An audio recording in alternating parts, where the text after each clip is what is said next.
As we continue with Book of Psalms, let us lift our hearts in praise and worship to God, the King over all the earth. This chapter reminds us to rejoice with gladness because the Lord reigns with power, glory, and victory.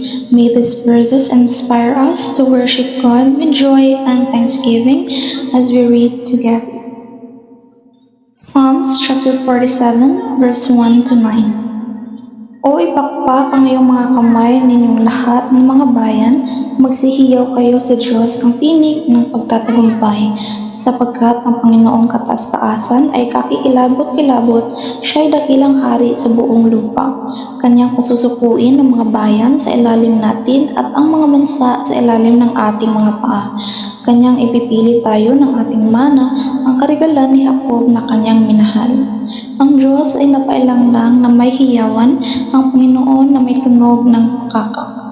Kayo'y magsiawit ng mga pagpuri sa Diyos, kayo'y magsiawit ng mga pagpuri, kayo'y magsiawit ng mga pagpuri sa ating hari, kayo'y magsiawit ng mga pagpuri.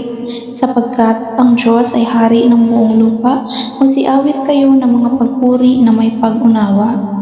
Ang Diyos ay naghahari sa mga bansa, ang Diyos ay nauupo sa kanyang banal na luklukan.